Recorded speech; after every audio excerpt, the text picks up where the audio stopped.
live. We are live. What's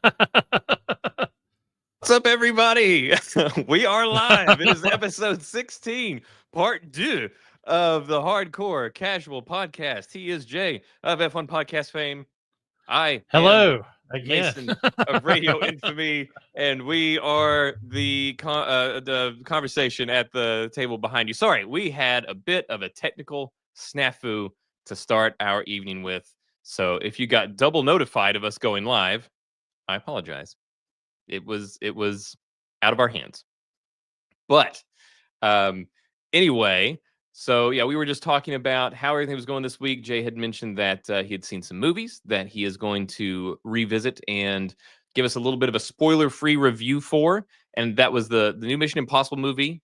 And what was the other? The Fountain of Youth. That's on right. Apple TV.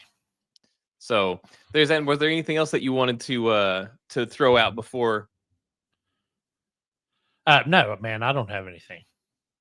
Not okay. Right now. Well, I just wanted to start off on something that has kind of become a bit of, I don't know. It's just like the thing I've said several times in a row now, and I don't want you guys to get sick of it. And I'll move on for a while, but I did just want to open up and say thank you guys again so much. It's been a really crazy time this last 7 days or so. Some really high highs and some really low lows. And I just wanted to let you guys know that. So 4 weeks ago, almost exactly 4 weeks ago, I changed up the way that we did things and the format and started to learn all the things that I could to make things better, editing and this and that, and changing lighting and equipment and doing all this stuff. And I was hoping that all of these things would lead us somewhere, because I'd had this channel that had laid dormant for years, and I kept almost doing something with it, and I never did.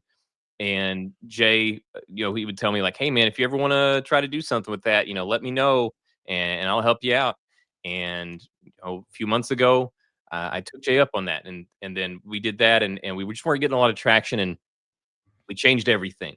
And a few shows ago, I mentioned at the top of the show that it was our goal to get to 50 subscribers. And at the time, we had 4 subscribers.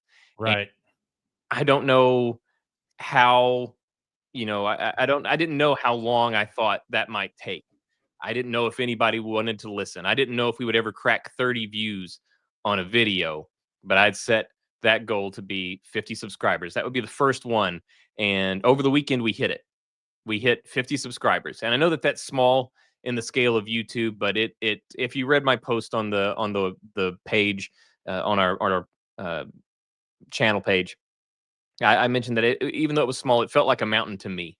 And I treated it the same. That's a big step, man. Yeah, I treated it the same as anything else. And in fact, we have some people that follow us that have, or subscribe to us, that have more subscribers than we do. And I thank you guys for that.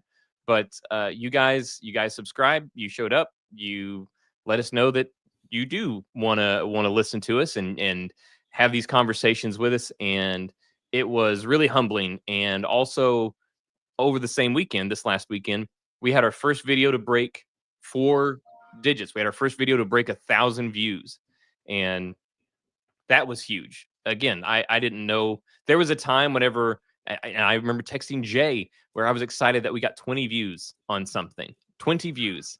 And I was elated that we had somebody somewhere listening to something. And now that's grown. And then, so we did all this work, and we climbed the mountain with you guys pushing us along the way, and made it to the pinnacle, 50 subscribers. And then something I didn't plan, the breaking the 1,000 barrier on the views. I felt so accomplished and validated with everything that we were doing for about 24 hours. And then it was a steep drop, because everything that worked to get us there immediately stopped working. YouTube treated our channel differently, which is good. It was pushing our content further. It was pushing our content wider. It was pushing it to a broader audience because of you guys and you watching and subscribing and liking and commenting and all the things though they changed. And so we had some of our worst performing metrics. The views were not too bad compared to what we have been getting recently, but the metrics, man, those metrics were brutal, but you guys have still shown up and you've still watched. But this has been a long, rambling thing just to say that it has been a long 4 weeks and a lot of sleepless nights and a lot of digging through systems to figure out how they work, taking them apart and putting them together, teaching myself how to edit, all of these things. And it sounds so small, I'm sure to most people, but that 50 subscribers, man, it meant the world to me. I can't tell you how validated I felt and how humbled I was that you guys all showed up. And so now the next goal, logically, is 100 subscribers. That's where we're headed, and we're well on our way. So Yeah. anyway, if you want to read more about the whole tear jerking sob story about how I came to that, there's a post on our channel. But long story short, I just want to say thank you. And I also want to say thank you, and thank you to you for doing such hard work on the editing as of Well, late. So and thank you, sir, for taking your know-how and getting us started. So there you go. I wanted to get that out there. So a couple of things. It's been a slow news day or news week overall, except for the Randy Pitchford thing, and we actually already did a video on that. It will be coming out soon on Randy's reaction to everything, and he finally spoke up. So we got the thing again. This interview came out after the, or they didn't come out, but it was seen widely after his initial tweet that caused so much of a fuss. But the video was actually out prior. And that was where he said, like, oh, I don't know how much it's going to be. Then we got the tweet where somebody said, like, hey, don't play this game, Randy. You can do this. And right, then that created, Randy responded with the real fans tweet, the infamous real fans tweet, where he said, real fans will buy it even if it's $80.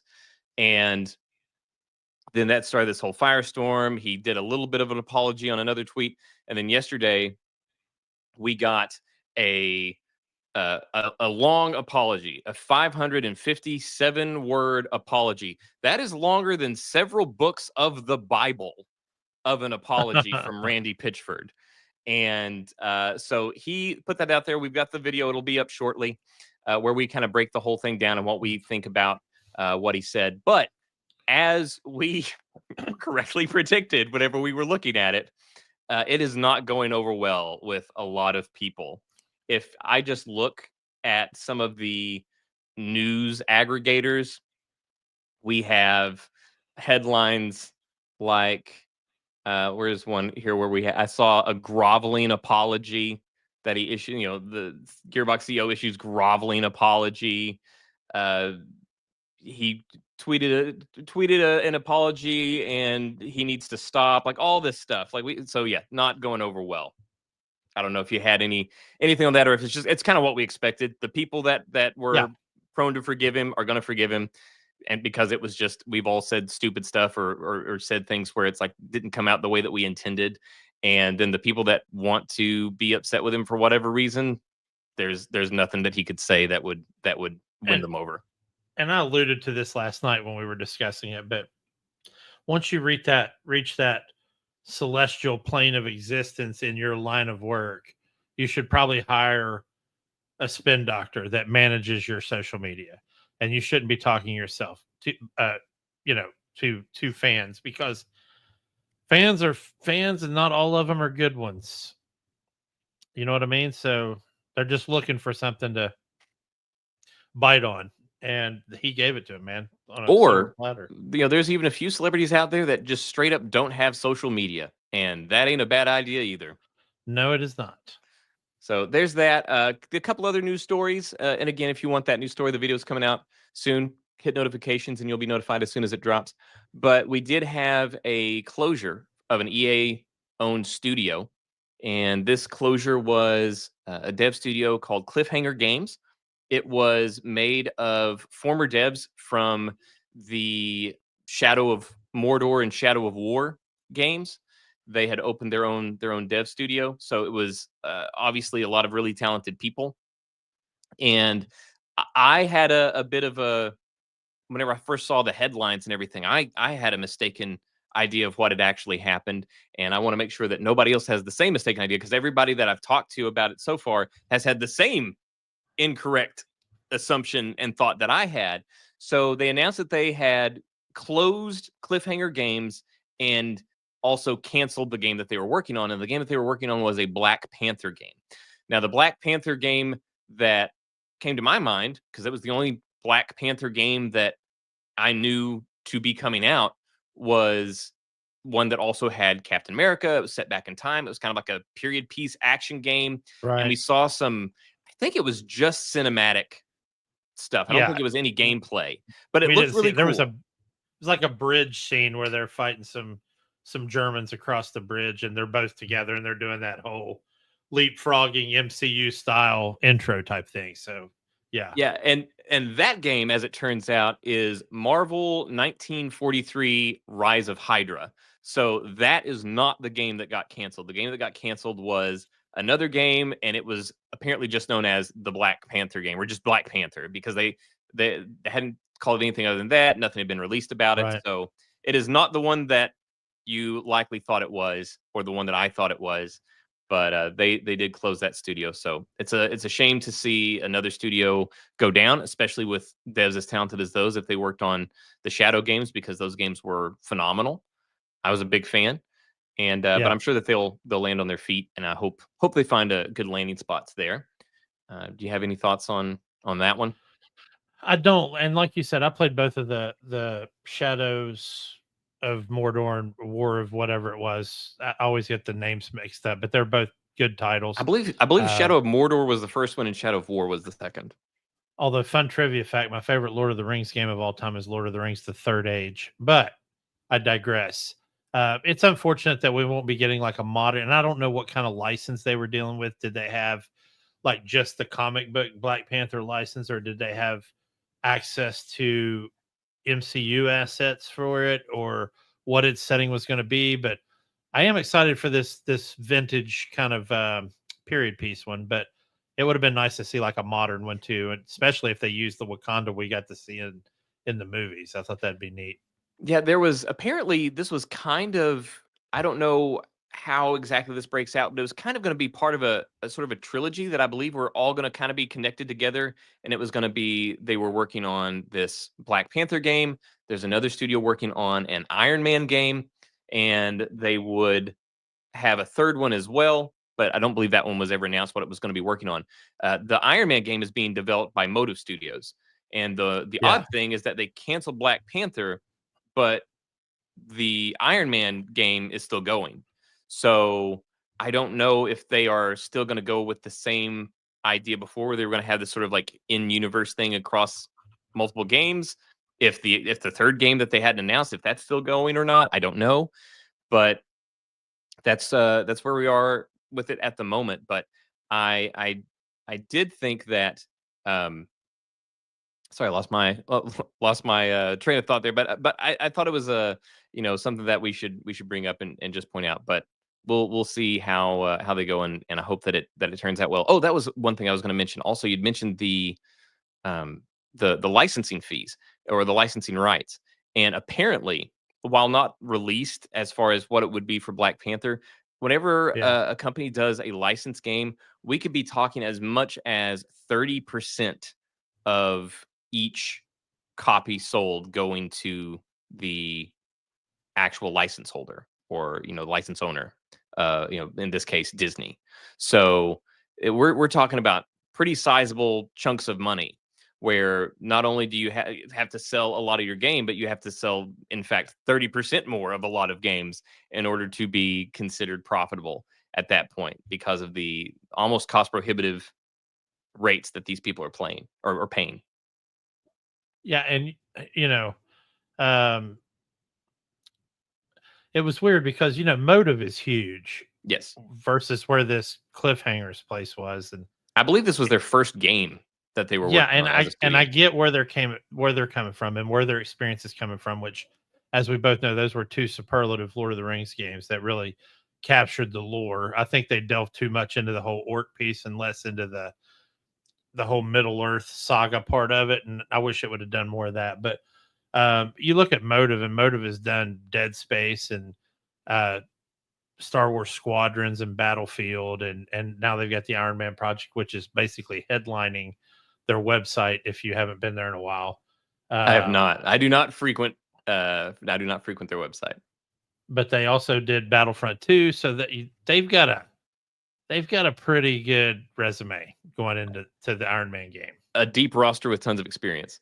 Yeah. So anyway, that's really my only thoughts on it. You hate to see people, and I'm sure the talent at that studio will be rolled up somewhere and land on their feet somewhere, and that's good news. But it's sad to see a place get shut down, no matter Yeah. what it is. But anyway, Well, and then the only other piece that I have as far as news goes is Cyberpunk. So CD yeah, Projekt Red has announced that, and now keep your expectations or your hopes in check here as I say this, but they have announced that Cyberpunk 2, and it is currently officially being referred to as Cyberpunk 2. Obviously, as we near the release, that can be changed. But they announced that Cyberpunk 2 has officially entered pre-production. So this can mean a lot of things depending on which studio you're at. But this could be this could even be as simple as like concept art yeah, and that sort of thing. Now, I do know that it is a little bit further along than that because the creator of Cyberpunk, as far as the actual tabletop game, he was a consultant in the first one. Obviously, why not get the guy yeah, that made it? And he was there heavily involved in the first game. He is still in a consulting role on the second game. He is less involved, which obviously doesn't have to be nearly as involved because they've already got the groundwork, they've already got the background, they know how everything works. right, So he's still showing up, and he mentioned that he has seen there's going to be a second city. He mentioned there will be another city. They're still going to have Night City, still going to be one of the characters in the game. The Night City was a character essentially, but it's still going to be there. But we are going to have another location. He said he's not going to tell us what the location is, but there will be another location. And he talked about a lot of interesting things that he's seen. So obviously their pre-production is certainly deeper than simply concept art, but it is still a great deal away. Whenever they announced it on their earnings call, somebody was trying to sounded like they were kind of trying to pin the CEO to a release ish window. man, you can't do that in pre-production. No, and so they were like, so are we not going to see this until like 2030, 2031? And the CEO just said basically, hey, a lot of things can happen between now and the end game. Things can go wrong, things can go well. Yeah, It's a moving thing, so we're certainly not going to be committing to anything at this point in time. However, 5 years is about our typical time for producing a game from start to finish. So he's well, essentially here's said like, well, you're that's not that timeline is not out of the realm of possibility. and here's another thing. There was a cutting room floor piece for Cyberpunk 2077 where we were going to take shuttles to the moon, and there was going to be another city on the moon. And then there were rumors that that city was going to be like, it was still going to be a cyberpunk, obviously, cyberpunk city, always night, without the benefit of daylight. And it was going to be a little more unhinged, which there are parts of Night City where I'm like, that's completely unhinged already. I don't know how it could get any worse than that. But Well, maybe that is the anyway, city because that would be if they've already kind of like yeah, dedicated some research and some effort into it, and could also explain why the creator was so excited about it. Because most of us are not exposed to the board game. The board game's been around for a long time, right. so the board game predates most of the players of the video game. So it's like we don't have a deep knowledge of that. So for him to be so excited about it and not want to say anything, which obviously you don't want to say anything, but that would lend credence to it being something like the moon, because if you just call, I don't even know what the cities are. He did say one thing that he did say about the city was that it wasn't Chicago. It wasn't like the actual city of Chicago, but he said it felt like Chicago gone wrong. But Yeah. if they said the name of a city, most of us, I didn't play the tabletop game. I don't know, so I wouldn't be excited about it. But if you just said that, oh, it's this city and it's on the moon, I know nothing about any of that, but I'm already in. Like, I'm already like Yeah. interested. Tell me. Well, Like, if you look at if you watch the skyline when you're playing 2077, it's obvious some of those ships are not staying on Earth. So it's just sad we weren't able to. I mean, and I know through mods, some of the modding community has been able to create mods where at least you have flying cars, which we definitely need that in the sequel. Uh, pardon me. At least, also too, they need to think about adding at least co-op. Maybe not full blown GTA style multiplayer, especially since I think that will just end up being absolute troll city. You won't be able to get anything done. that seems like more chaos than CD Projekt Red would actually want to promote in their highly curated environments. And I think they need to listen to their fan base and give us third person. Yes, I so desperately want that. The first game was supposed to have it, but that was one of the many, many, many issues along the way that they ran into. They had intended to have third person perspective, but they couldn't make it work.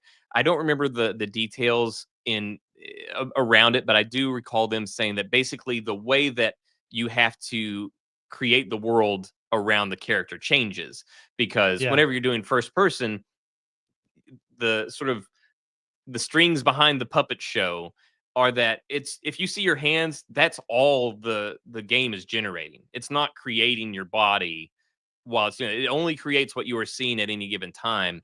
And then if you are in a third person perspective, that point of view is wider, plus you have to animate the entire character. So they just couldn't get it to run properly. And I guess it was one of those things that they abandoned in pursuit of some of the other obviously more pressing things that they had to get working. But I would love to see third person be introduced in the sequel, just because I'm a huge fan of visual progression in a character. Also in a game that was part of the game was how your character appeared and your augments, whatever augments you had, and go into the Ripper dock. And to me, that just became worthless. What you were wearing, you could have been butt naked for that matter, because it didn't matter. Well, there were some times where it's like, you go in and you loot somebody, or you go into a store and you're just trying to find something that has better armor. You're just trying to find better stats. And I would like get in there and I would look around and see how it looked. And then there are times where I was just like, wait, why do I care? Like, what does it matter? Like, I could be wearing hot pink, like, booty shorts. It doesn't matter. So yeah, it's like, as long as it's got better armor, because I'm not seeing it, Yeah. So I mean, unless you're on a bike. Unless you were on a bike. Yeah, which I never really did the bikes. I always got See, that's weird, because I was 90% bike on those but games. Yeah, because it always seemed so weird that they would. Well, I mean, again, we know that the intention was for it to be there, but it feels so weird in a game whenever you have all this ability and access to these things that can change your physical appearance, from augments to tattoos to clothing, all of that. And then you go through and you meticulously look through these things and put stuff together. And then whenever you're happy with it, you can just put your hands together, back out of the menu, and now it's all worthless. Now it doesn't mean anything. Yeah, but yeah, I definitely hope they do that. But me too. I'm kind of afraid though that they might not, just because they might think like, well, no, this is part of Cyberpunk's identity now, is first person. But even if they just let you get like 2 to 3 of your chooms together and play as a little gang for multiplayer, that would be legit, man. I wish GTA would have done that, instead of having such a, either you're in single player or you're in this ridiculous multiplayer where 90% of the people are just out to kill everybody else in the server. Because that's, to me, that's not multiplayer, and that's just absolutely absurd. Yeah, no, the chaos of something like GTA Online has never been something that really appealed to me. Now, granted, I would love to do like the heists and that kind of stuff on the GTA Online, but the thing where you are just trying to get across town because you want to, you actually can do third person perspective in GTA, so you can change your attire or something. So if you're just trying Yeah. to drive to the nearest whatever store and get some new threads or something, and to just not even be able to make it because somebody's like spraying you with a missile launcher and a flamethrower, and like Yeah. it's not fun. It's not fun. Well, and you talked about the heist and stuff, and this is wholly unrealistic, but you'd pick up the package on your heist, you'd make the steal, and the first thing the game did was put up a notification to everybody. Hey, so and so just robbed this bank, and this is where they are on the map, and they're trying to make it to this location. I mean, that's completely asinine. It's just begging for trolls. Yeah, I would like more of, and who knows, maybe we get this into GTA 6. I would like more of an environment, or maybe you could do it as an option, because I know that there are some people that absolutely love the insanity, the bedlam, and the chaos that arises from GTA Online in these situations. But I wish they had something where it's like, let's say you got 3 friends together and you guys just want to do a heist where you could just have your own instance where it's just co-op. It's just you 4. You can have friendly fire, but you don't have to worry about all these other people around. And I don't know, maybe GTA Online does have some private servers or something like that on console. On console, I know PC you can do basically whatever you want, but as far as console, I don't know if that's an option, because again, I never was It able to used get to into be. it. It's not now. You either can go in passive mode or you're in there with everybody. So it's either you and you alone or everybody, and you have to be everybody to get friends. No, you're still in there with everybody, but if you go into passive mode, you cannot pull out any weapons, and you can see everybody else, but they can't see you, basically. So, yeah, and at that point, what is the point if you What's the point? can't interact with the, so not only can you Yeah. not interact with the other players, that's not exactly the big deal, but you can't interact with the environment. Yeah. But anyway, so there's that. The good news, yes, that Cyberpunk 2 is entered into pre-production. Obviously, they have a fantastic building block to work from. They've done so much development already. So hopefully that kind of like speeds up some of the process and allows them to do more with the time that they take. And, this is a crazy story about how CD Projekt Red, it's been quite the arc, because they were pretty under the radar for a long time. They made Witcher 1, they made Witcher 2. These games were well regarded. They were fine games, but they weren't massive hits. They weren't anything. They made their money back. They did, they did fine, but nothing crazy. Then Witcher 3 happens. Witcher 3, and rightfully so, is an absolute smash. That thing destroys records, and it's one of the greatest games of all time. Not even just RPG, but just of any genre. It's just, And it spawned a TV show. yeah. And then that TV show, that's a whole topic on its own. Yeah. I'm just saying that's a pretty big deal for a game to spawn a TV show. Not only did that, but prior to that game, I don't believe there were, or if there were, they hadn't done any reprints of the original novels in English. Where that was an issue, is they had a shortage. Yeah, they had a shortage of these of these books. Where I think they did one run of English prints on some of them or something like that, and so you'd have to go to like half price books to find some of these English versions of the originals. Yeah, I ended up getting when I read the first 2, which are basically anthology books of short stories, before it switched to the whole series saga, and then I was able to get a hold of like a box set of all of them. But they were originally in a Polish pulp magazine, and then they got pulled from the pulp magazine and made into books. So, and they did have it in Poland. They had a Polish TV show as well, based off of it, but significantly less financial backing. And they used the Polish word, which was Vatgern, which is a monster hunter. Well, they also there's also the thing with anyways, that's a whole thing. But anyways, they released Witcher 3, and it was a massive hit that elevated their status. They also had GOG, Good Old Games, but that's lesser known to most people. But yes, people that do have that love it because they don't have any DRM or anything like that. DRM is not allowed on anything you buy on GOG, so it's a great way to sort of preserve legacy games and that kind of stuff.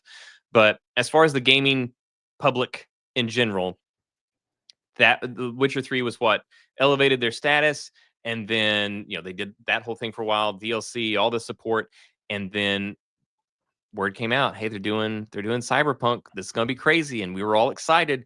And then it released in one of the most broken states I can recall. After many delays, it Yeah. released in an incredibly broken state, and they lost so much respect and trust with the And it was community. sad too, because oddly enough, I was on PS4 Pro when it launched, and I got it, and I didn't experience any crashes. The only thing I ever had happen before I got upgraded to a 5 was that the entire world spawned in naked one time, which was it was kind of disconcerting. I was like, "Whoa, everybody's walking down the street and nobody's got clothes on." But but that's about the weirdest thing I had happen the whole time. I mean, I had crashes to desktop, but hell, you get that and everything. Well, I had a similar experience in that I had it on Xbox, and Xbox was actually one of the lesser troubled releases whenever it came Right. to Cyberpunk for whatever reason I don't know. But I played it on Xbox. I was an Xbox main, so played on Xbox, and I believe the only issue that I could recall is I think my game might have crashed once or twice. Not like it didn't break anything, it didn't bug my save or Right. anything like that. I just had to restart the game. And the only other time was Johnny Silverhand was talking to me, and he was supposed to be holding the cigarette in his hand, and he kept it in his mouth. So he's talking, and the cigarette is stayed in his mouth, and he's still holding it. His fingers are positioned like he's holding his fingers, and his hands smoking. That's it. And as far as bugs go, I'm willing to take it. Like, hey, I'll take that. When everybody else is complaining that this thing's completely broken, I'm like, okay, I can deal with a weird rogue cigarette. But then you see everybody on PC, which I know that was where it really hit, was PC, because there was so many different variables and things like that, and it was super broken. But I also remember that PlayStation actually took it off. I've never seen this happen before. PlayStation took it Yes. off of their PSN store. That was wild. I had Which never. was widely considered one of the most responsible things that Sony had ever done. Yeah, well, and crazy because Batman Arkham City did not have that or not. Arkham Knight was that the one that was super buggy? I don't remember. But I've never Man, seen them. No matter how buggy it got, I'd never seen them do that. That was how you knew it was bad. those are the 3 games, by the way. I'll never be able to tell you what the title of each one is and where they are in the I mean, they're It, all good, but I'm it like, was it was is it Arkham. It was Batman Arkham Asylum, Arkham Batman Arkham City, then Batman Arkham Knight. Arkham Knight? Okay. So Yeah, Arkham is in well, no, Arkham's in all 3 of them, I yeah, guess. yeah. Because it's in the asylum, and then the asylum has broken out, and now all the asylum is basically in the city. And then in the third one, it's basically still that, and now you have just the night that shows up. That is one Yeah. thing that they did three. Man, we're bouncing around, but they did three We're back on our consecutive. tangents. Yeah, they did three consecutive games without. Bangers. They were all bangers, Every but single one of them. you couldn't just interact with randos. They didn't. Well, I mean, you had random enemies, but there weren't just Yeah. civilians walking around. There was always a reason that it was only criminals that you were coming into contact with. Only criminals. Yeah. So everybody you could. Which and this is another game where it's like, oh yeah, well Batman doesn't kill anybody, yet he is pulling somebody's arm from between their legs and beating them over with some. I mean, it's just like, well, that dude's at least got a compound fracture. He might not be dead, but he's wishing for death. That's why I always said we should have got a Hancock game with Will Smith so that we could get the finishing move of I'm going to stick your head in his ass and I'm going to stick your head in his ass. I think they are making a sequel. Um, That would be but good. I would go see that. But so yeah, the whole cyberpunk thing, yeah, it launched in such a horrible state, and Yeah. that was one of the worst PR battles that I can recall ever seeing in my history as a gamer. Yeah. And then, but props to CD Projekt Red, they took it on the chin, they took ownership of it, and they did exactly what's the name of the devs that did the other space game, No Man's Sky, where they did Hello the same. Games. Yeah, Hello Games, Yeah. where they basically said, you know what? We commit to making it work. And they actually pulled people off of projects. They delayed DLCs. They just pulled people off of those things and they went all hands on deck. Let's fix this thing. And they did they did direct refunds. So if you couldn't get a refund Yeah. from wherever you bought it, whether it be a brick and mortar store, an online store, whatever, you could get in touch with CD Projekt Red and they would do direct refunds. And they did about 30,000 of those directly themselves, them to individual customers, which is And something I'd never seen done before, ever. I would bet you solid money that a lot of those people, most of those people that got refunded, ended up rebuying that game a year later. No doubt, no doubt. But just that was so it's like even though they'd gotten all this goodwill from the community because of what they had done with The Witcher 3 and the rest of their history, then they make this massive mistake, but then they take ownership of that mistake and they handle Yeah. it with humility, and they say, you know what, we were wrong, we screwed up, and then they took it on the chin. Like I said, like 30,000 direct refunds, constant patches, constant communication. I had never seen anything quite like that, to the point that by the time Phantom Liberty came out, actually, I should even preface that.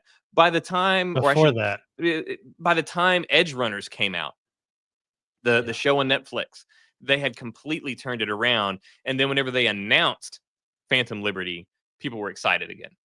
Oh yeah, and they were. And plus they made sure every single update, even content updates, were free because they knew they had had a disastrous launch. So once they launched the thing where you could get like 58 different apartments instead of just that one safe house, and then they added the Edge Runner content, and they constantly improved upon that game. Everything about it improved. They fixed the driving where it didn't feel like you were driving on ice all the time, and it still needs work, but it's way better than the shit show it was at the beginning. And then Phantom Liberty, man, it solidified everything. Yeah. So what a ride they have been on, and to go from being one of the most loved developers in gaming to be one of the most, I don't want to say hated, but Yeah, that's they betrayed the trust of the customer. And but but then to every go from developer has done that. And you've got to make your redemption arc. Some of them never do. But I feel like CD Projekt Red has. I feel like Hello Games has. I feel like, and I know everybody hates the two big superpowers, EA and Ubisoft, but they have some good hits out there that they can rest on. Every now and then they get caught with their pants down and it looks terrible, skull and bones. But then you look at the Division 2, who just saw a gigantic expansion yesterday launch for for a Division 2. previous gen release. For a previous gen release, and that lets us go back to the environment for the first game. So that's amazing, man, to see those kind of things. We saw them also release a 60 frame per second upgrade for Assassin's Creed Syndicate from what was that, 12 years ago, man? Which, and I know that you agree with me on this, it's still one of my favorite Assassin's Creed. The best one is Black Flag. I don't think there's any contesting on that from anybody, but Syndicate was one of my favorites just because I loved the look, I love the location. I love that time frame, dude. Yeah. I am a huge love being an assassin with a top hat. Sherlock Holmes, and I'm a huge steampunk fan, and some of the great novels of our time, The Picture of Dorian Gray, all kinds of novels that came out of that Victorian, right at the turn of the century era. I just love that time frame, man. Peaky Blinders, great show. Oh, yeah. It's right in that Jack the Ripper, the story of Jack the Ripper, all in that time frame. So good stuff. Yeah. So there you go. That is our our winding way of updating you that, Cyberpunk 2 is in production and I am looking forward to it, but I will have a lot more gray hair, hopefully the same amount of hair, but a lot more grays in it by the time it gets here. Well, I don't have anywhere else to go with the gray hair. Mine's already going from gray to white. It could go out. That's the last place it can go. Odd piece of trivia: I was born with gray hair, but anyway, we can move on. All right, well, that is all I had. Like I said, slow news week, except for the thing that we did sort of like an emergency team meeting on, but that video's coming. So that's all I've got. Sweet. Well, if you don't mind, then I'd like to talk about a couple things. I do not mind. And when I say a couple things, I mean a few, which is three. But the first two are great. The first one was I got to, and I brought this up a couple episodes ago. I think that Apple TV released a new movie called The Fountain of Youth. And what interested me in it, besides I didn't have to go to the theater to see it, was that it's a Guy Ritchie movie. And then on top of that, you put two of my favorite actors in it, which is John Krasinski, because I loved him in Jack Ryan. I'm not as big a fan of The Office as a lot of people are, but I thought he played the best Jack Ryan ever. But if we didn't have The Office, we wouldn't have Jack Ryan. That is very true. So Jim from The Office is the main guy, and then we we wouldn't have have him as Jack Ryan, rather. Natalie Portman, which is another one of my favorite actresses. And then we had, I think his name is it Domhnall Gleeson or Brendan Gleeson, the guy that plays General Hux?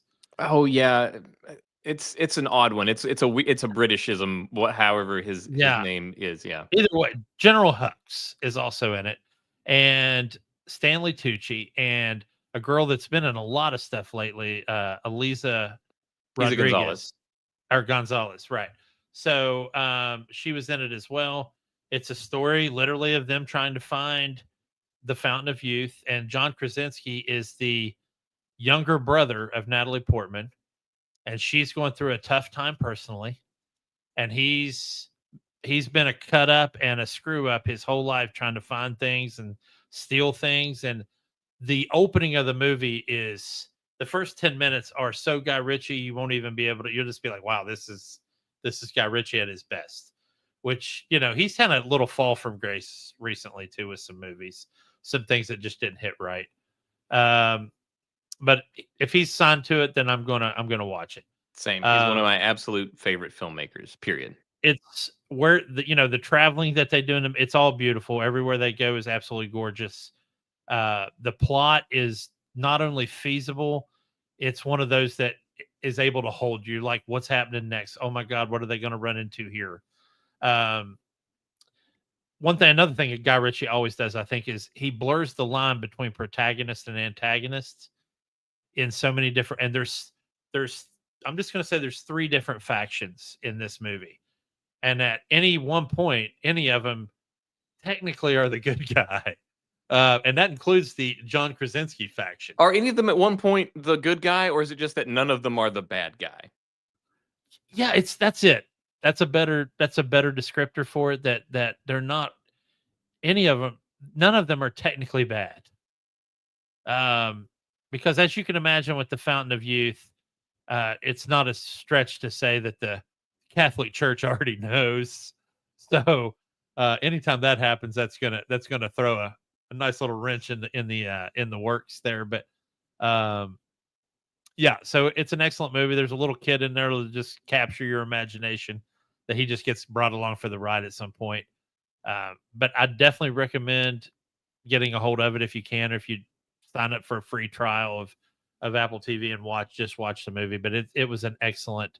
I'd like to be able to talk about it more without spoiling it, but it's really hard.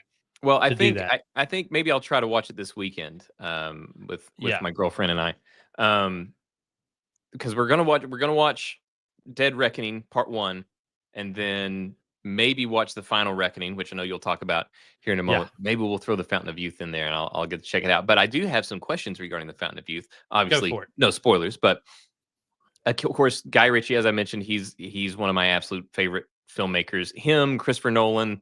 I don't care what they make. I will watch it, even if it's something that otherwise I would not care about. If you're like, oh, but it's a Guy Ritchie movie, I'm like, oh, well, then I'm in. Like, let's watch this. It's a movie about donkey soccer. Like, yeah, let's do it. Who cares? And so I am curious though, just from the vibe that I've seen and the little summary that you gave, which makes it sound like John Krasinski. Of course, you'd cast John Krasinski in that role, given the way that you described the character. Sounds like that would be the perfect guy.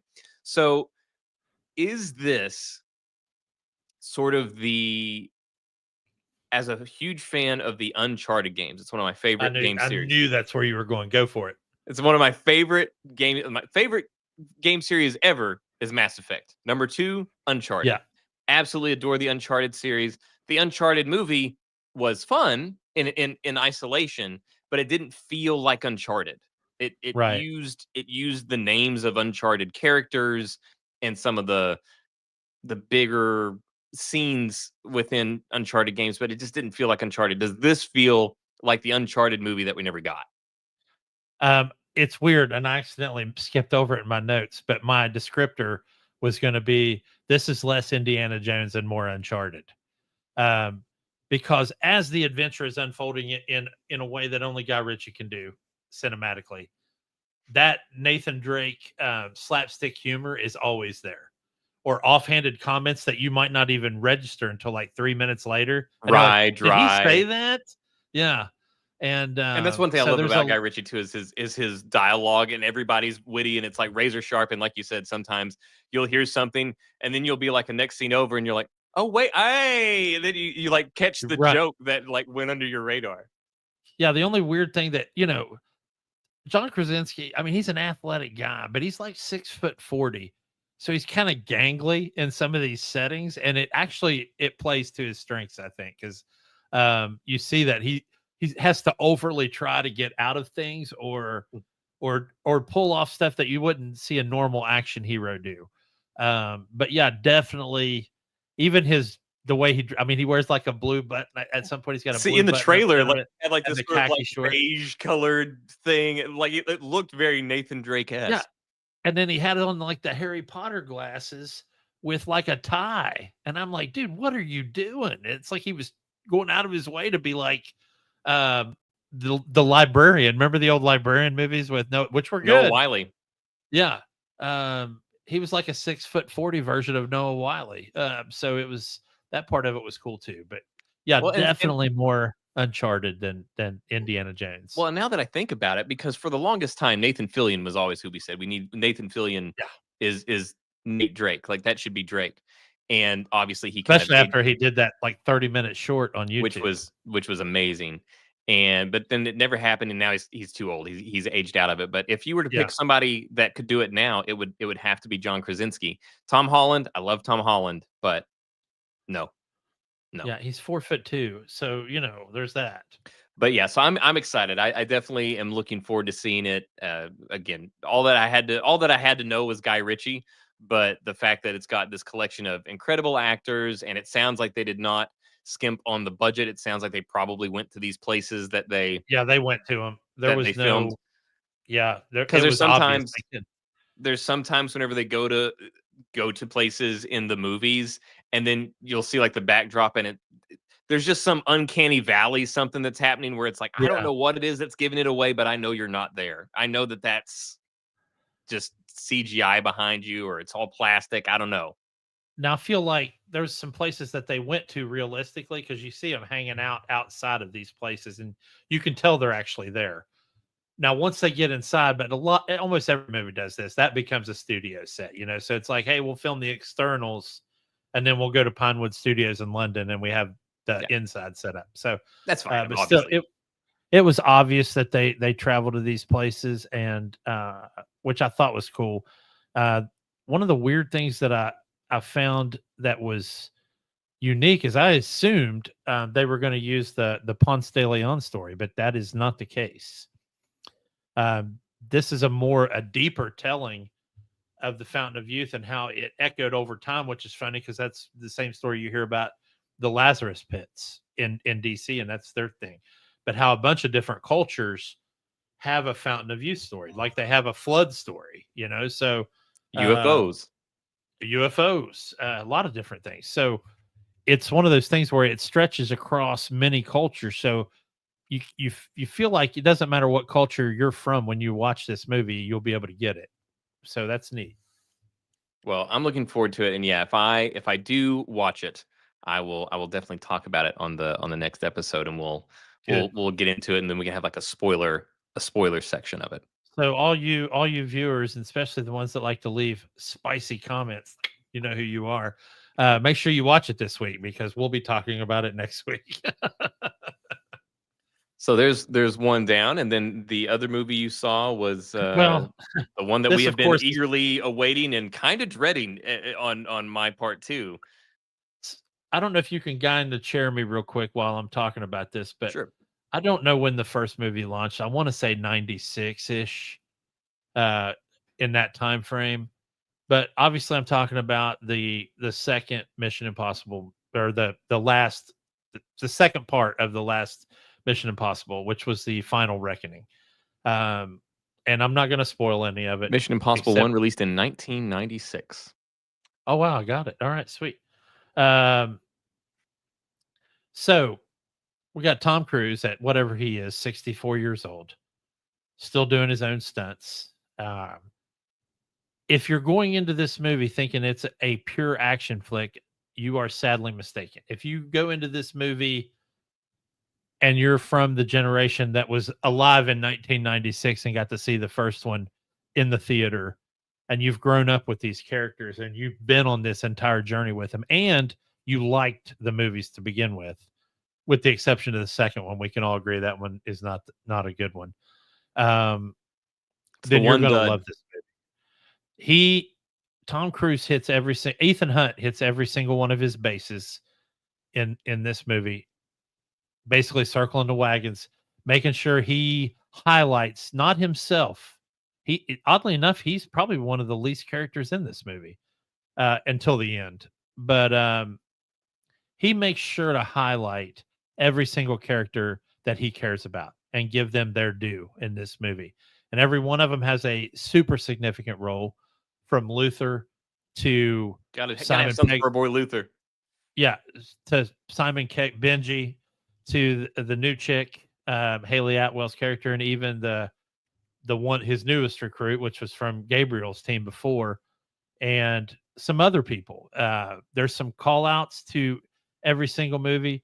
There's quite a bit of flashback exposition when people say certain things to Ethan and it triggers a memory, and he makes sure to let the audience in on that memory, which I thought was a really unique concept. It's like, man, you're going to hear a lot of actors go, Ethan, everything you've done over your life, and you've come full circle, and this is the end of a very long story. And every time that happens, there'll be a flashback to one of the other movies or something he's done.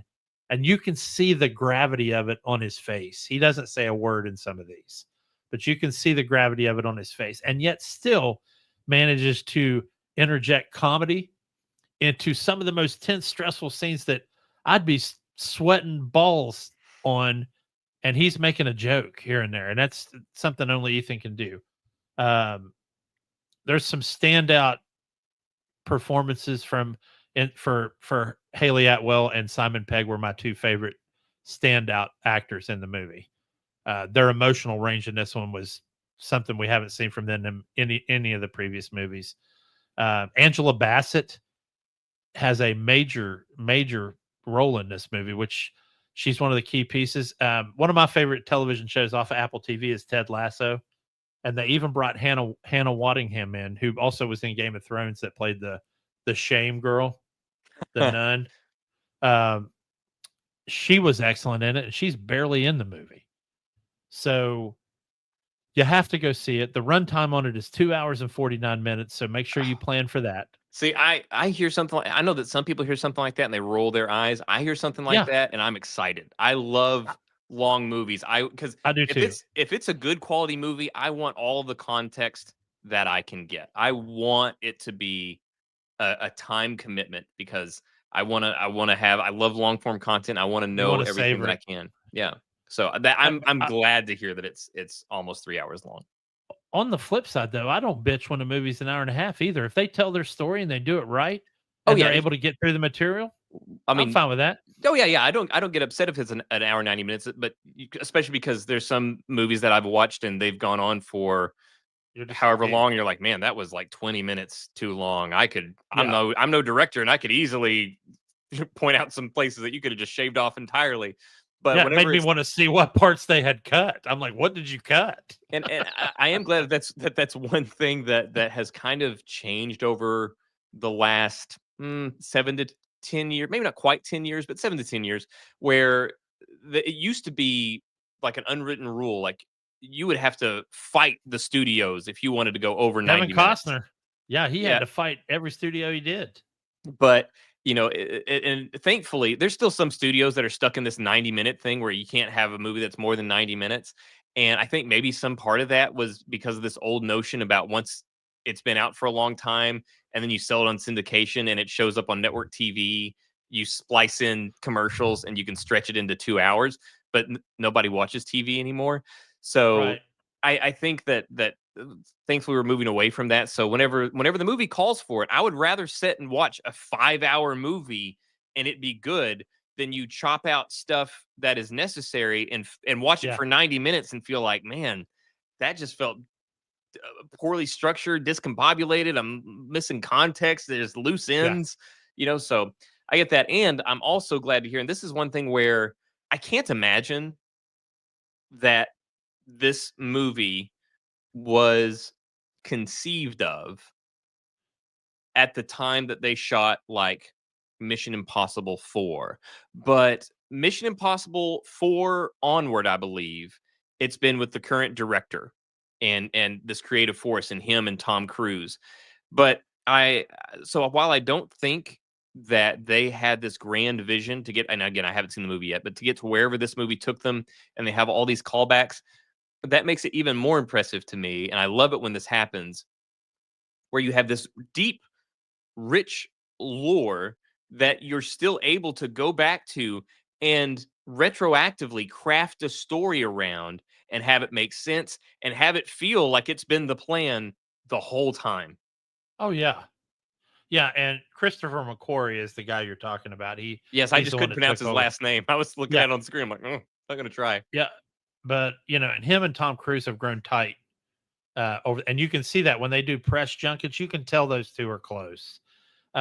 Just like him and Kaczynski and Bruckheimer when they were doing the Top Gun movies. But here's another thing too. If I'm Tom Cruise and we're talking movie length, that's when I tell the studio, you know what? This is my 8th one of these movies or whatever it is. Y'all can suck it. I got stuff I want to get done in this movie. You owe me.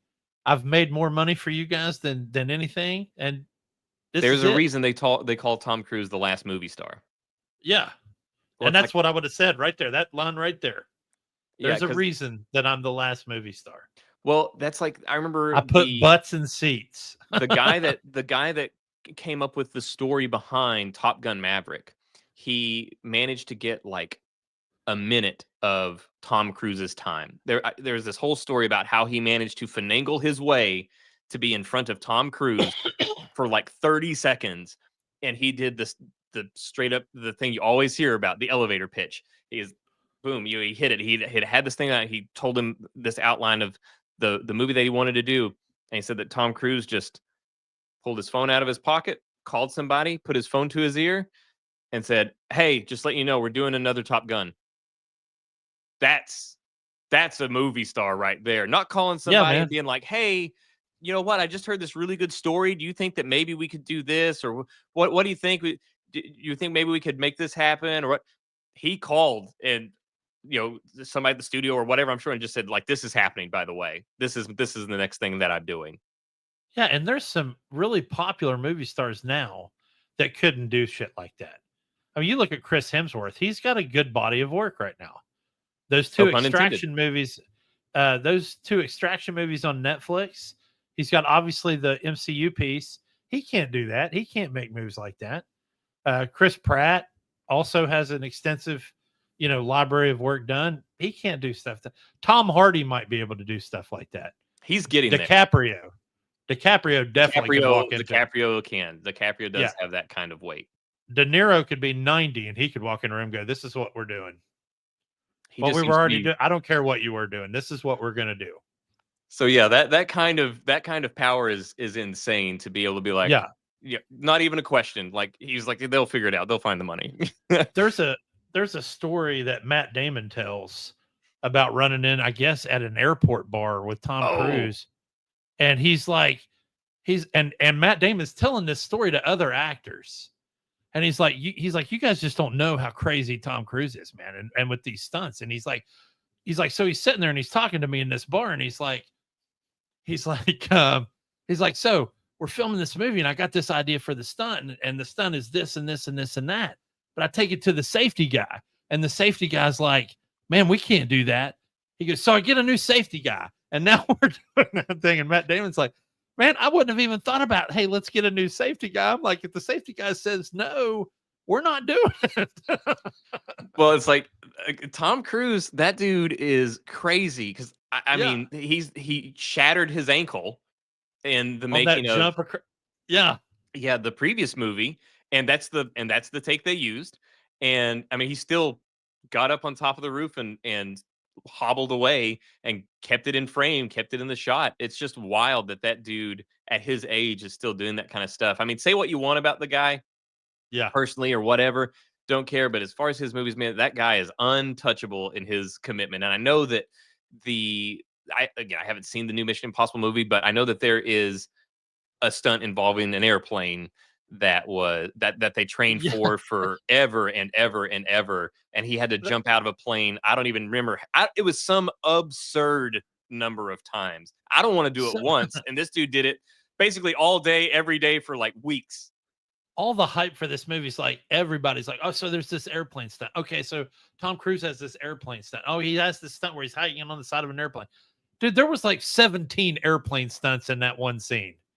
Well, that's what I'm saying. It's not just one move where you're like, oh my God, it's like 17. Oh, dude, what are you doing? Well, like I said, you watch the movie and it's like one stunt or collection of stunts, but it took him weeks of him spending basically the entire day, every day, jumping out of a plane.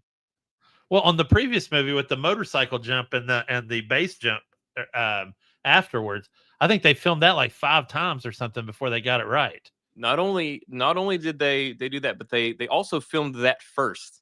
Did you watch that on the study where they filmed that stunt was the first thing that they filmed for the last Mission Impossible movie, just in case he died. Something went horribly wrong.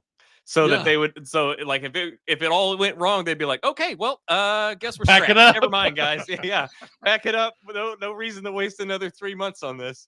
Yeah. Well, since it's Mission Impossible, they could have always just had somebody wear a Tom Cruise mask. But anyway, man, you got to go see it. Everybody that watches this, you have to go see it. You have to give Ethan Hunt his due because he does it right in this one. I'm looking forward to it. I'm looking very, very forward to it. So yeah, and I forgot. You also did you want to talk about some of the PlayStation Store stuff or? Yeah, man, this was my piss off story because I get off work today, and one of the things I like to do is find like a YouTube video on my way home that I can listen to that I don't necessarily need to watch. So of course the first video up is from PlayStation Grenade, and it's, hey, your free games for June. And I'm like, well, this ought to be interesting. So I hit play, throw the phone in my passenger seat, and I'm driving home. And he's like, oh, all right. So the first one up this month is Alone in the Dark, which is a remake of a 1992 game that is much beloved. And it's kind of a choose your adventure 1920s era horror. So you've got to remember that. It's not like Saw horror. It's like a 1920, like a psycho thriller horror. And it stars, I think her name's Lily Plummer, and then David Harbour, who most recently was in Thunderbolts as the Red Guardian. And I love both of those actors, but apparently this game just got absolutely just brutalized in reviews.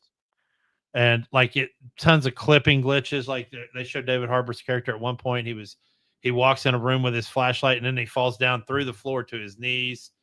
And then he walks through the entire house with no clipping. And they still haven't fixed some of that, apparently. Oof. So it gets a 62. So that's one of your free games, a 62 Metacritic rating, horrible remake of a game from 1992. There you go. Gobble that up, guys. The second one, which these guys that do this video are British, so they could care less about NBA, and they literally said the point that sports games should be excluded from the free games menu. I'm not of that persuasion.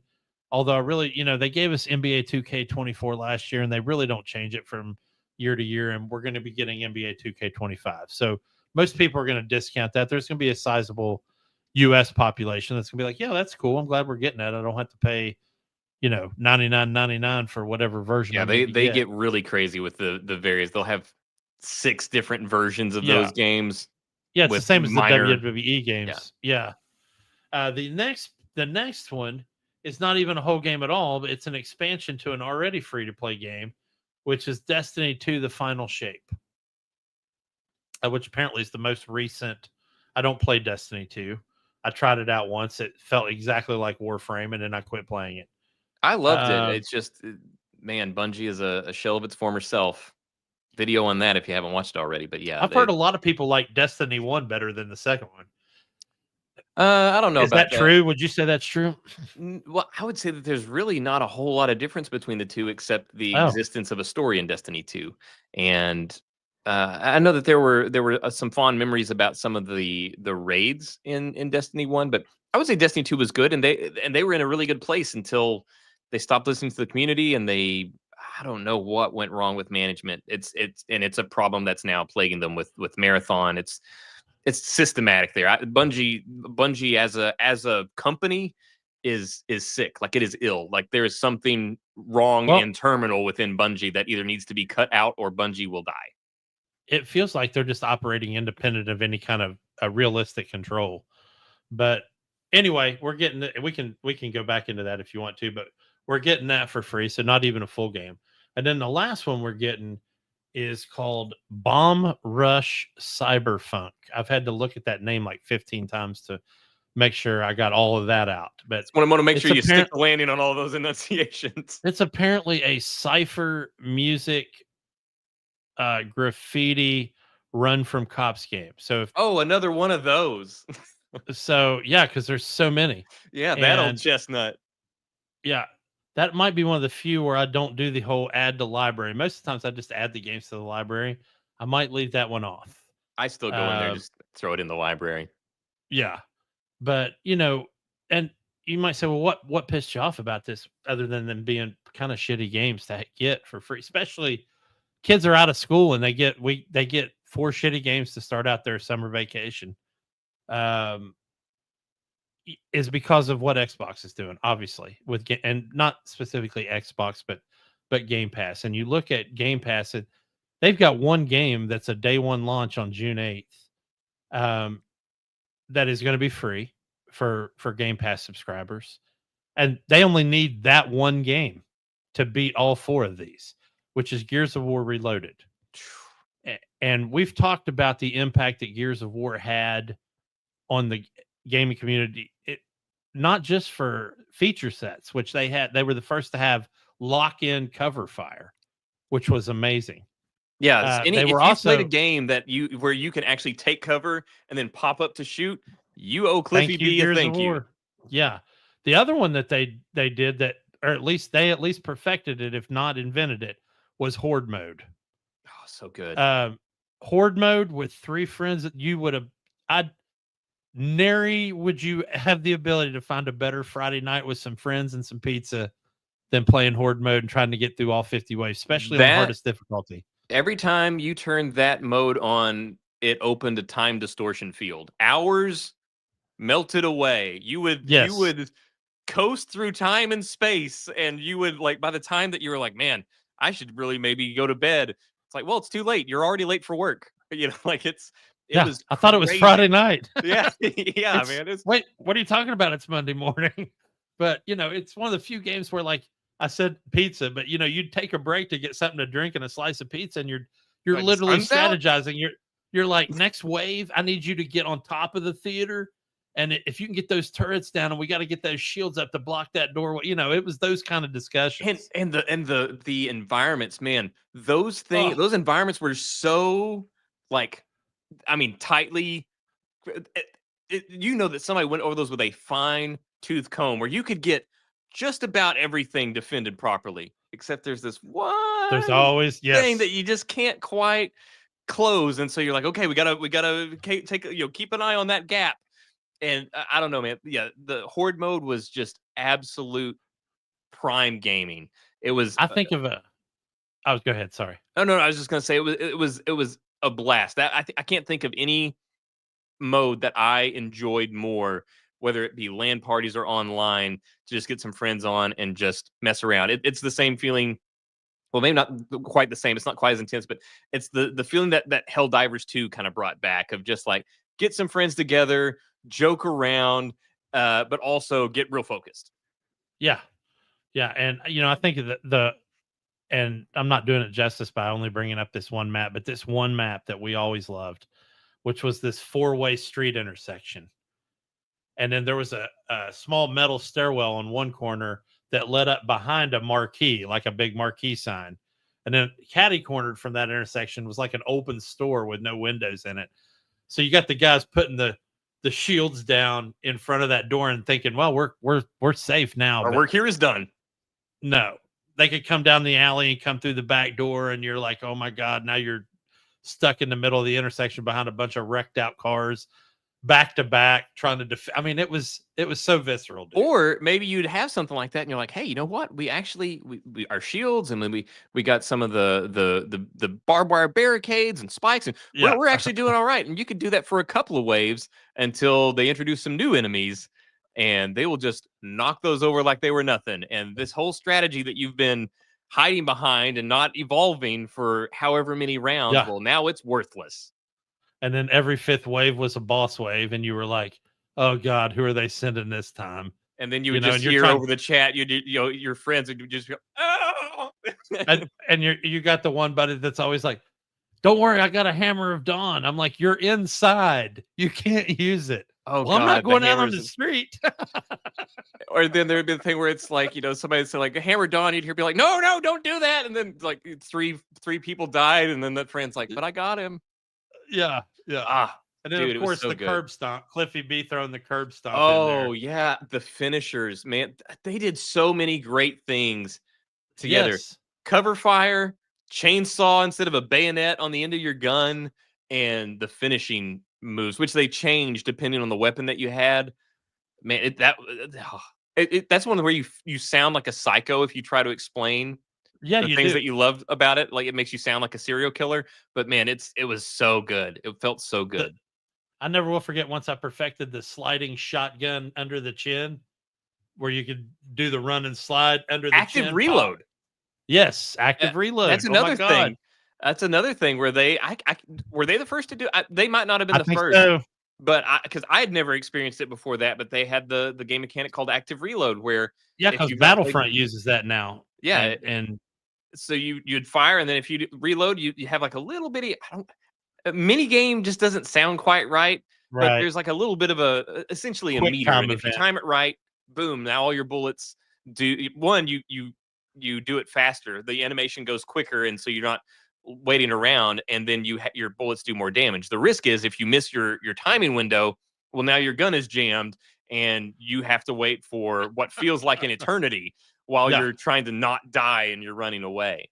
So yeah, active reload. They just had so many either brand new ideas or perfected ideas. That thing was polished to, I don't know, a crazy degree. And then the first several games, the story, it started off, it was all about obviously the violence and stuff like that. And the story was kind of cheesy, but it was fun. And then the longer it went, it became a more human story. And then they kind of got away from some of that in later releases, especially as Marcus Phoenix became less of a fixture in the games. But with E-Day, that's going to be coming out soon, it's going to be a young Marcus Phoenix. So Marcus Phoenix is back in the game. So I'm looking forward to seeing what they do there too. Yeah. And that second one was good because it had some bone curdling moments in there, where there was one where you're in a vehicle in the dark and you're being chased by them like pitch black type flying, and you're like, somebody's in the back shooting the guns off that thing. But here's my point exactly. I brought up getting pissed off about PS Plus, and I talked about the entirety of those 4 games in less than 2 minutes, and we've already been talking about the one game that's coming to Xbox Game Pass for 10 minutes. Yep. Nothing warrants or elicits that same response on the other side. Yeah. And then, we're getting the remake of Warhammer Space Marine, the first game. we're getting it on Game Pass day one. They were smart this month and released Division 2 the same week that Division 2 launched the new DLC. So they threw it on Game Pass so that at least you get the main game for free. So, you know, I just feel like they listen to their fans more, or at least maybe not listen, but have the pulse of their fans more. Well, that's like, I mean, we've said it so many times, even though I've been called a Sony pony. I've been called, Yeah. I don't even know what all this stuff I've been called now, but I don't know what a Sony pony is. it's That just, don't it's sound just a good. Sony fanboy. But like I was an Xbox main. Like I loved Xbox. Yeah. And I still love Xbox. I love Uncle Phil. I love Uncle Phil. And as we have said countless times, though, Xbox, that their bread and butter is services and software, and Game Pass is still unmatched whenever it comes to that. It's one of those Without a things doubt. it's one of those things that you would think would have already been stolen. PlayStation has tried to do something similar, but it doesn't match up. It just doesn't work the same way. It is not. Game Pass is still the only Netflix of gaming available, and maybe Microsoft is the only one that can truly make it work just because of their limitless pool of money. So I don't know, but it's still a phenomenal deal. And one last thing in regards to Gears of War and how instrumental or developmental that was for me as I go through that. Every time it rains, especially if it goes out there, it's really overcast. I still look outside, and the thing that I hear in my head is Razor Hail. Razor Hail. I'm like, oh yeah, whatever. You know, you'd go in a place and the rain would hurt you as you walked out. So yeah, man, Gears of War is so good. Yeah, great game, man. Well, and something that I thought of, and you mentioning this is a side tangent. This is how it works here on Hardcore Casual, guys. Side tangent. Here we are. Whenever we were talking about sort of choose your own adventure kind of thing, where it's less like a button mashing action game or something like that, and more of you making choices. You have some interaction, but how are you? Do you like a game or a company called Quantic Dream? You familiar with them? Okay, if you're talking about like, is it Detroit Become Human? Yes. I played that one. I played the one with Sean Ashford. And to me, both of those games were spiritual sequels to a game called The Indigo Prophecy. That was Quantic Dream. Way back in the dude. And so that is, I love those games. Man. Yes, me too. Love and them. Heavy Rain came after Indigo I didn't Prophecy. play Heavy Rain, but I knew it was. Yeah, those are Quantic Dreams. So you mentioning the choose your own adventure thing, it just made me think of those, and I missed those so much. Yeah, Indigo Prophecy, Heavy Rain, Detroit Become Human. I know a lot of those games got absolutely panned, but I absolutely adored them. And the level of, you talk about replayability. There's so many games now that you go through, and there is replayability, and you can go and you can do different things. You can make different choices, and you can see a couple of things unfold differently. You go back in some of these, especially something like Heavy Rain, you can make choices where you either see things that you won't see in something else, or you prevent something else from happening. I mean, it drastically changes the rest of the story, especially something like Detroit Become Human. It's from a couple of different perspectives. In Heavy Rain, there's several perspectives, and some of those perspectives can go away. It's wild. I don't know. I just wanted to bring that up as far as Quantic Dream. I know a lot of people hate those games, and they get annoyed with the quick time events. I love those games because, as we've mentioned before, I am a huge fan of stories in games, and this is one of those where the gameplay is not intended to be the primary thing, but the gameplay is fine, and it's the story and the choice that is what draws you in. And I absolutely love those games. I hope they make another one. In fact, I always felt that was the best platform to do a good Blade Runner game. Oh my gosh, that'd be so good. Especially, I mean, Detroit Become Human is very similar, and that's the kind of the point of Detroit Become Human. But you know, that Heavy Rain at night and walking past the noodle bars and you're hunting down replicants, and make it more of that. Make it more about that story, because when you watch Blade Runner, the people that love Blade Runner love it because of the exposition in it and the story and the ethical dilemma of human versus replicant and what constitutes a living sentient thing. So I really feel like that format would really suit a Blade Runner game. I'm curious.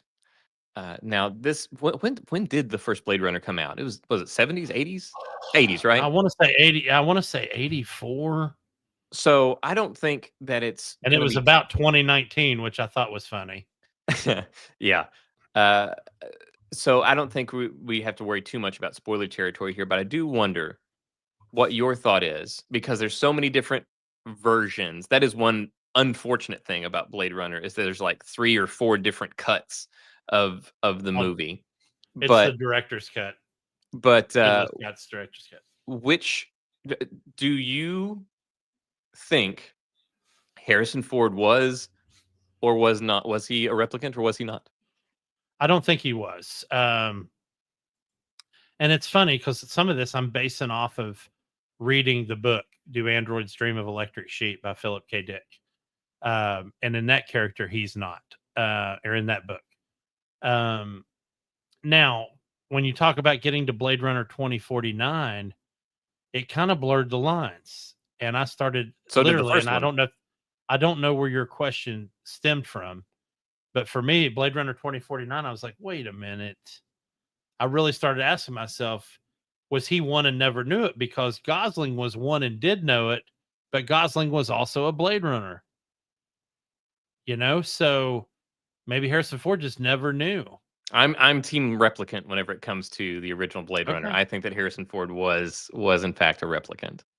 But I got to tell you, man, Rutger Hauer's speech on the roof at the end of the first one, cinematic gold. And I love both of those movies, and I like the anime they did. I forgot what it was called, something Lotus. But that was all good too. So yeah, I think it's a hotbed for storytelling. If they want to blow it out, I really would like to see them. And I'd mentioned this before, going back to when Deckard was a younger Blade Runner, when it was at the height of hunting these replicants down. But I think, again, if you're making a game about that or a movie, but it's got to be an all-star cast. You got to have the right people in place. Well, that would be awesome to see something like that with Quantic Dream. I know that therefore, and I know that they kind of went away and now they're back because of financial reasons. But Telltale Games, those are kind of choose your own adventure games, but nothing to the level of depth as a Quantic Dream game. I mean, that is like basically sort of the putting a choose your own adventure book in video game form is what Telltale Games does. And granted, that can be a great experience. There's a lot of their games that I love, but it's just not nearly as deep and intertwined as a Quantic Dream project. And they've got to be working on something, surely, because Detroit came out some time ago, so they got to be cranking something out. I can't wait to see what they come up with next.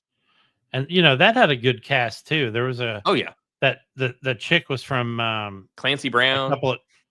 Clancy Brown. I think Lance Henriksen was in it again.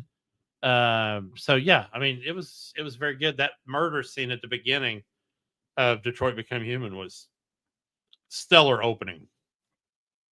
Yeah. So there's that. And then let's see, coming soon, we also have Death Stranding. Looking forward to that. But yeah, yes, finally, it's going to be good. Finally getting some games coming out again soon to kind of get some more movement on that. It's been kind of dry as far as games go for the last bit. There's been some game news, but not a lot of actually like new intriguing games coming out. So I'm looking forward to being able to have to make some time, but I'll take some time and dive into Death Stranding and whatever else might end up coming out. But looking forward to that. Yeah. Well, anyway, man, that's all I had tonight. Well, that's all I got too. So relatively short as far as Hardcore Casual podcast goes. Yes. But yeah, thank you guys for tuning in. We'll see what comes for the next week, and we'll go from there. We will see you guys next Thursday. And until then, yeah, check us out on YouTube. Drop us some comments, and we'll have conversations there. Talk to you. Thank you. Have a good night. Bye, guys.